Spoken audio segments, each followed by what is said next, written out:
Good morning, and on this slide you see the other members of our research team, Drs. Meyer and Richter, Ms. Gurvich, who's our statistician, and Ms. Patel. I'd like to thank them for their assistance in this project. Here you see my disclosures. Patient self-management of anal incontinence is important for the success of conservative management, including the treatment plan that was developed along with a clinician. Yet, there are few resources for patients for self-management of anal incontinence. We have heard about several apps for urinary incontinence in this session. So the aims of our study were to describe self-management of anal incontinence by community living women and their interest in a mobile app to support their self-management if one were to be developed. So we mailed a short anonymous survey, 8 multiple choice questions and 1 open-ended question to women in a urogynecological practice of one of the investigators. 161 women completed and returned the survey, which was an 18% response rate. And here you see the percentages of response by age. The largest group there in purple was 61 to 70 years old, which was about 40% of the respondents. So results showed that approximately 3/4 of the women knew nothing or just a little about self-management of anal incontinence before seeing a clinician. Only 4% said they knew a lot.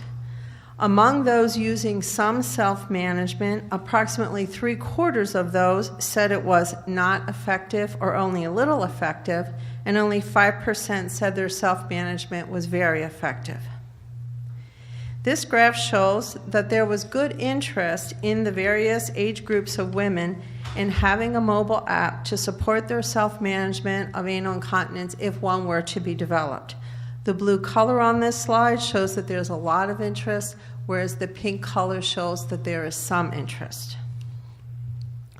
These 2 graphs show that regardless of their level of knowledge or the level of effectiveness of their own self-management of AI, a large percentage of women thought having some support for managing anal incontinence was very important. And the blue color shows the choice of very important need for support or guidance in their self-management. So in conclusion, the knowledge and effectiveness of self-management of anal incontinence self-reported by community living women is low.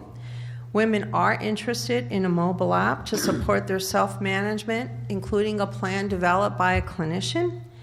These findings, we think, encourage development of such an app, and our team has applied for funding to do so. So wish us luck.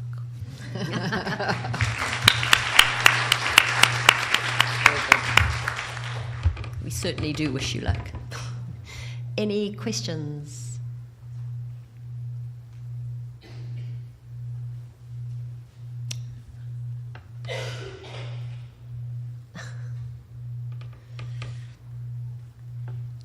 Hi, Heidi Brown, University of Wisconsin, U.S. Thank you so much. This is really exciting. I also study self-management interventions for bladder and bowel incontinence in women. And we have a little bit of seed funding right now to develop a digital program that encourages self-management of bladder and bowel function. I wonder what women with ABL wanted in terms of support. Can you talk a little bit about what that meant? We actually asked only 8 questions. And so we asked the question about whether they thought support was important, because our interpretation of self-management is not that the women would be doing this on their own. We really saw this as sort of a supplement or an augmentation to a plan that would be developed along with a clinician. So we were assuming that there would be a treatment plan and that there would be support, although the question was really just support in general. Even if you're doing on your own, do you think some support or guidance was important? And obviously, whether they were doing it or not, they thought so.